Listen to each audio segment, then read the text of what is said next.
Have you ever wondered why some people experience relationships that transcend the ordinary, while you seem trapped in endless cycles of disappointment and loneliness? Why does true love always seem to slip through your fingers like sand, even though you're a good person with so much love to give? The answer will shock you. You're not being rejected by love. You're being prepared for it. There's something that 97% of people don't know about true love. And Carl Jung discovered this secret when he studied the hidden patterns behind transformative relationships. He realized that certain souls go through an invisible and painful process before finding their deepest connection. And if you're watching this video, it's because your soul might be in this process right now. What you call bad luck in love, always choosing the wrong ones, never finding anyone compatible, is actually the universe shaping you, refining you, preparing you for a type of connection that most people will never experience. But there are specific signs that you're going through this preparation. Signs that almost no one recognizes, but that reveal something much greater is being built in your love life. In this video, I'm going to show you exactly how to identify if you're being prepared for the true love that only rare souls experience. And when you finish watching, you'll understand why every disappointment, every loneliness, every no you received was actually a disguised yes from destiny. Because the truth is this: true love doesn't come to anyone, at any time. It only comes to those who have been prepared to sustain it. And if you feel your love journey has been harder than others, it might be because you're being prepared for something extraordinary. Before a person can truly connect with their other half, they first need to become whole by themselves. This isn't a pretty self-help phrase. It's a deep psychological truth that Carl Jung left us.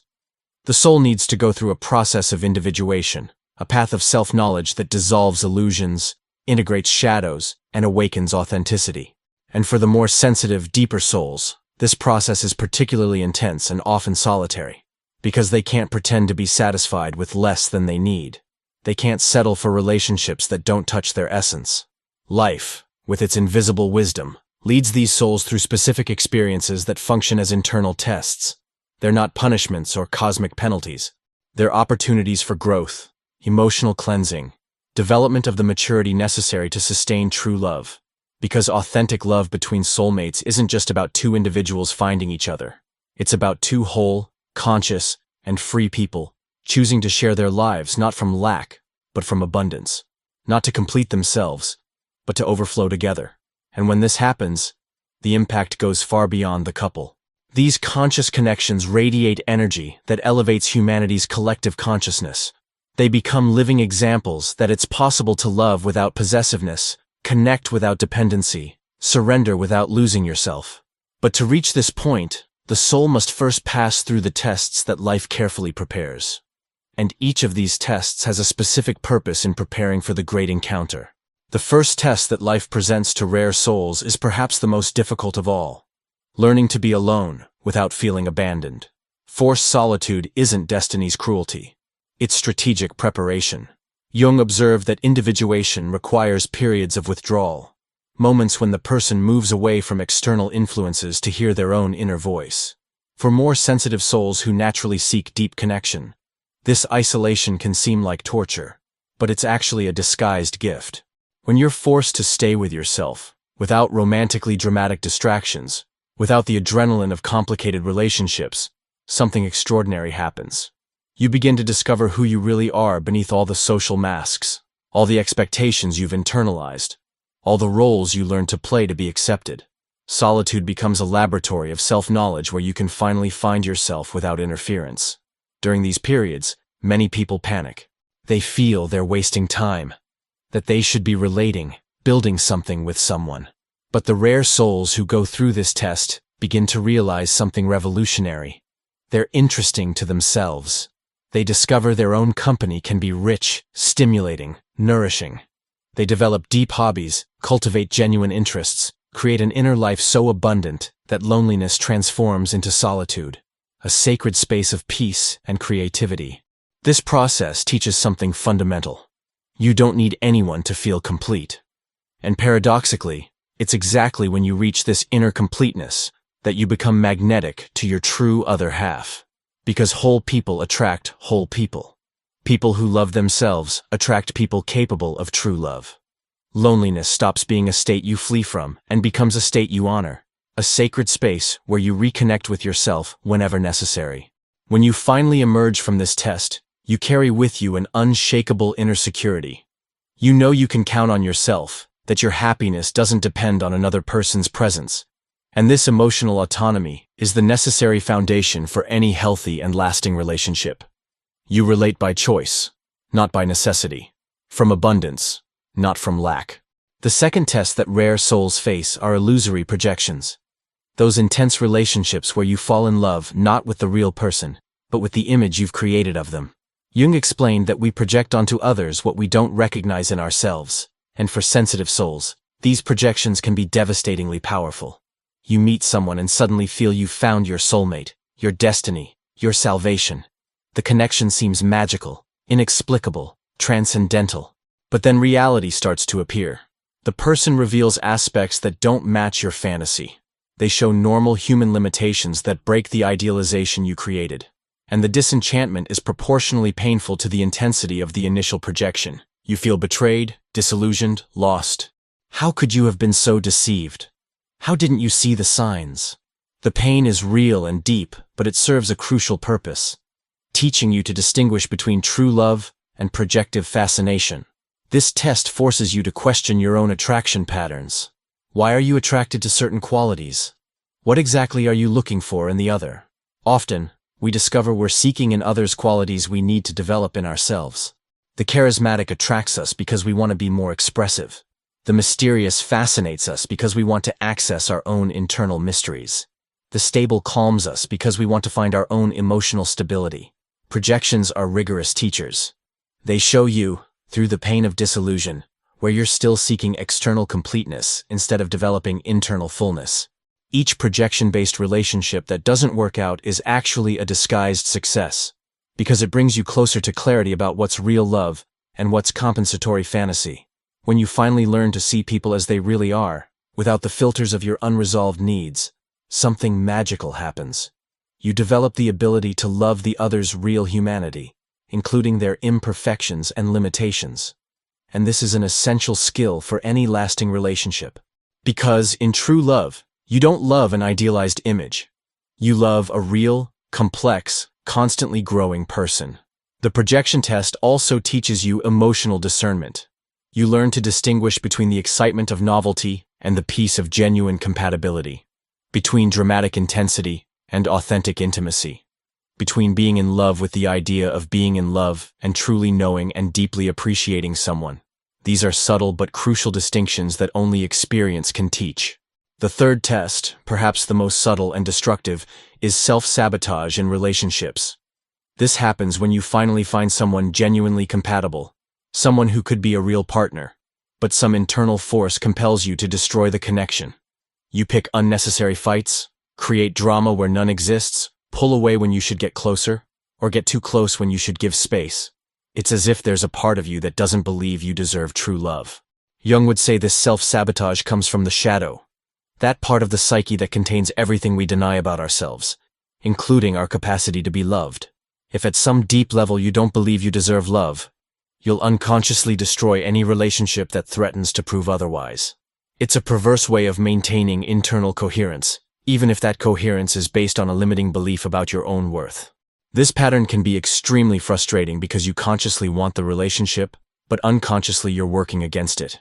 It can manifest as excessive jealousy that drives the partner away, as need for control that suffocates the connection, as fear of vulnerability that creates emotional distance, or as tendency to dramatize small problems until they become insurmountable. Life continues presenting this test until you finally recognize the pattern and decide to investigate it. Why do you feel uncomfortable when someone truly loves you? What voices from the past still echo inside you saying you're not worthy of love? What childhood or adolescent experiences created these limiting beliefs about your own value? The work of healing these internal wounds is intense and often requires professional help. Therapy, bodywork, spiritual practices, different paths work for different people. But the goal is always the same. Disarm the unconscious mechanisms that sabotage your happiness and replace them with new patterns based on self-love and self-acceptance. When you finally overcome this test, you develop something revolutionary. The ability to receive love without suspicion, without fear, without the need to constantly test it. You become someone easy to relate to because you're no longer fighting against your own happiness. And this inner peace creates an energetic field that naturally attracts equally evolved and conscious people. The fourth test is perhaps the most frightening: direct confrontation with your own shadow through the mirror that relationships offer. Jung discovered that we tend to attract people who carry the qualities we most deny in ourselves. If you pride yourself on always being rational and controlled, you might repeatedly find yourself attracted to emotionally intense and unpredictable people. If you see yourself as a victim of circumstances, you might attract people who show you your own hidden manipulative potential. These relationships are particularly uncomfortable because they force you to see aspects of yourself you'd prefer to keep hidden.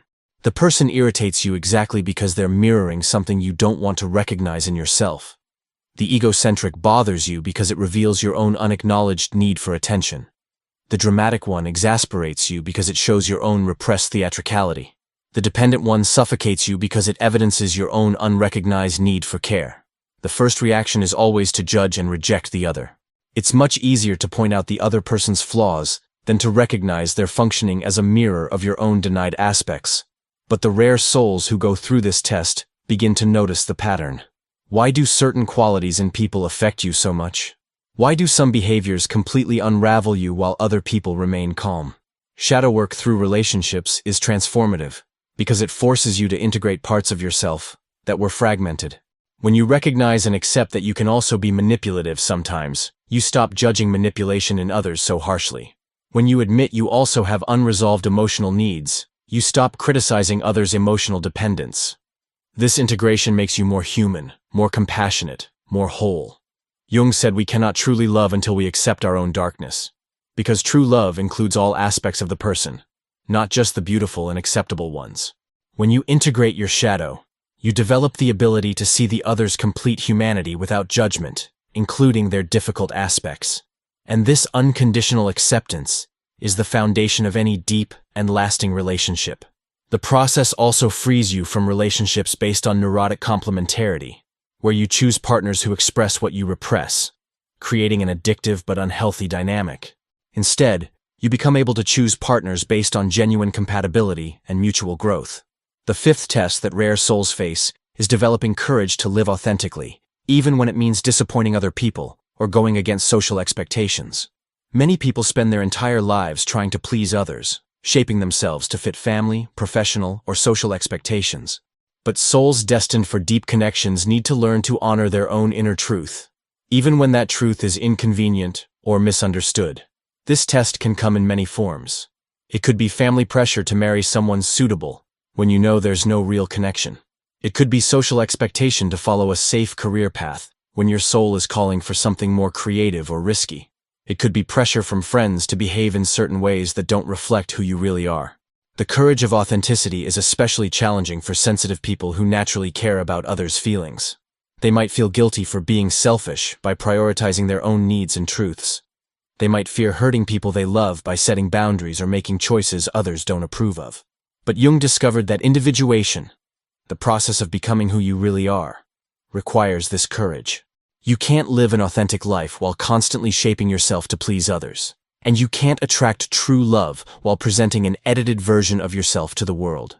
Life continues creating situations that test your willingness to be authentic. Relationships that demand you hide important parts of who you are. Jobs that ask you to compromise your values. Social situations where being yourself means standing out uncomfortably. Every time you choose authenticity over approval, you strengthen your inner integrity. This process can be lonely initially. When you stop molding yourself to please others, some people might drift away. Relationships based on your false persona might end. But what happens in their place is extraordinary. You begin attracting people who love you for what you really are, not for what you pretend to be. Authenticity also develops genuine self-confidence. When you know you're living according to your values and inner truths, you develop a security that doesn't depend on external validation. You become less reactive to others' opinions because you're grounded in your own inner approval. And when you finally find your other half, the connection is based on who you really are, not on a performance. This creates deep and sustainable intimacy because there are no hidden parts that could later cause conflict or disconnection. The sixth and final test before the great encounter is perhaps the most paradoxical: learning to open completely to vulnerability after being hurt repeatedly.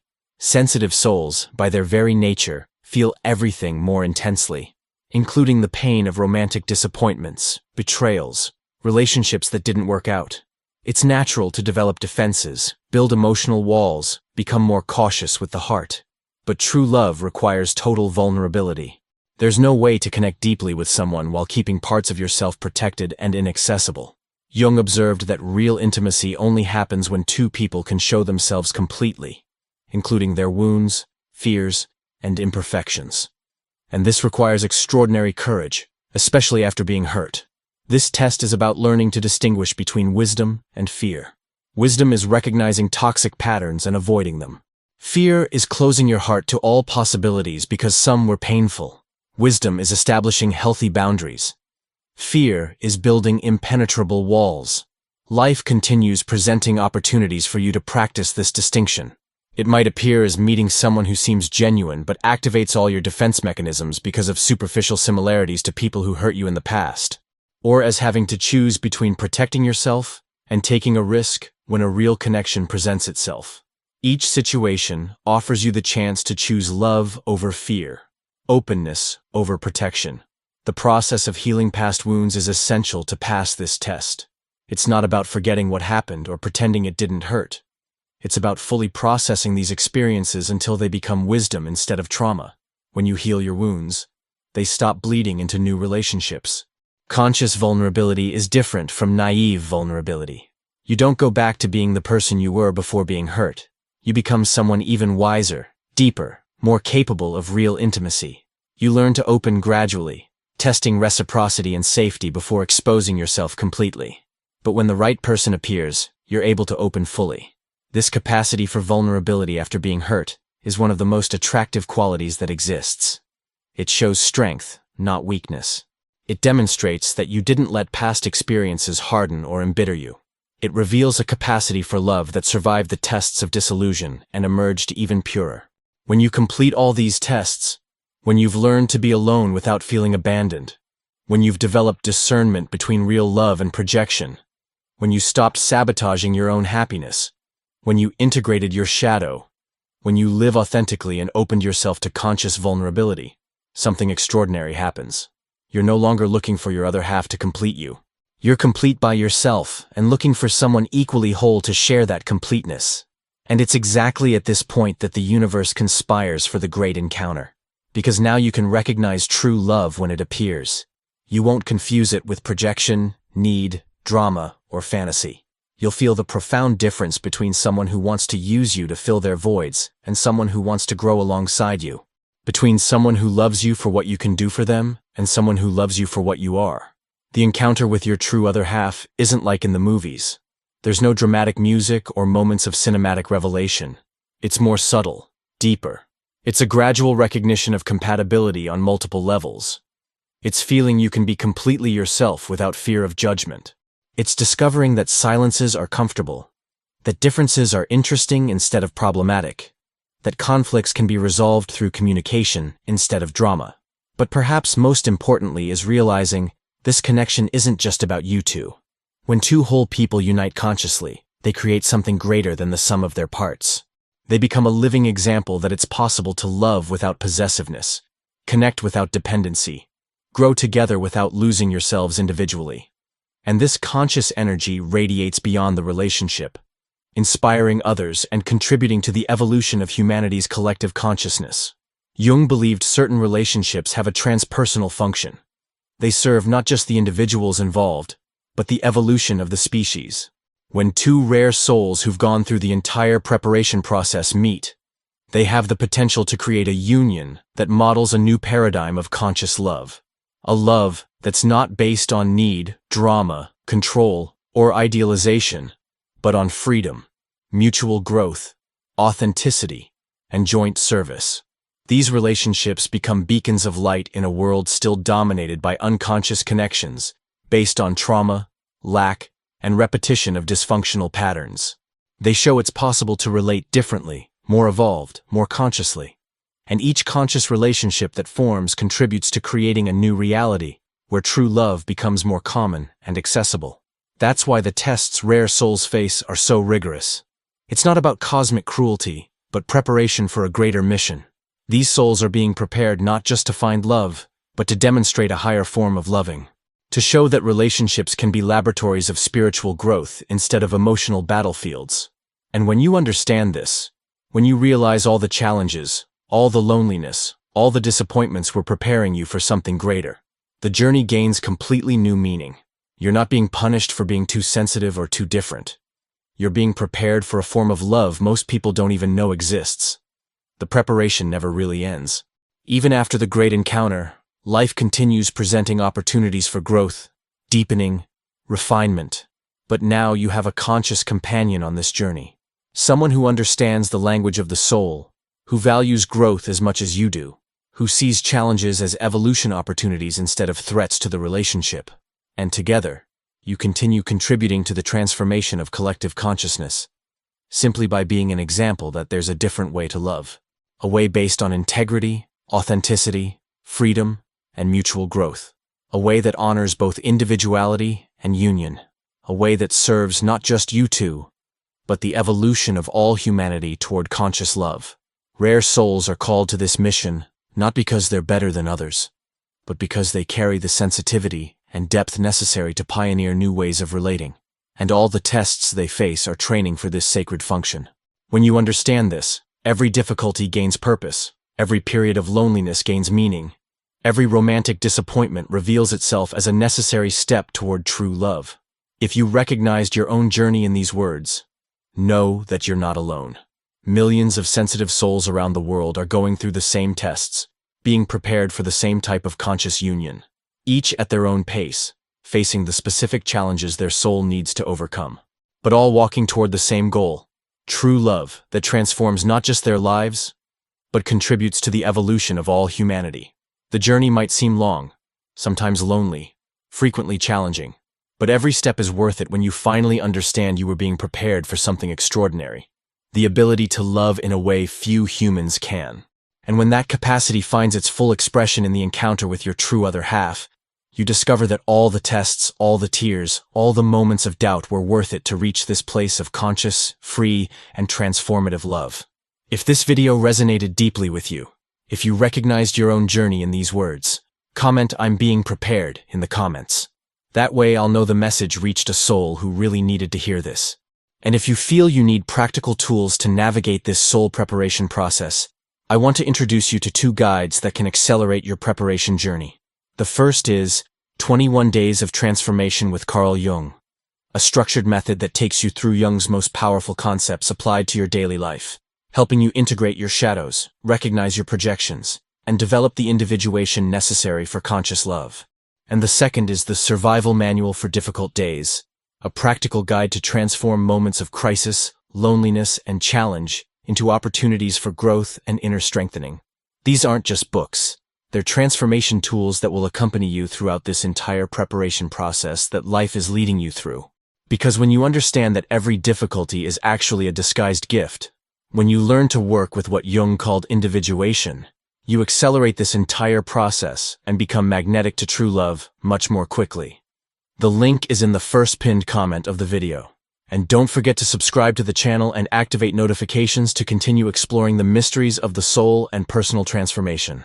See you in the next video, where we'll continue unveiling the secrets Jung discovered about the deepest connections between human beings. See you in the next video.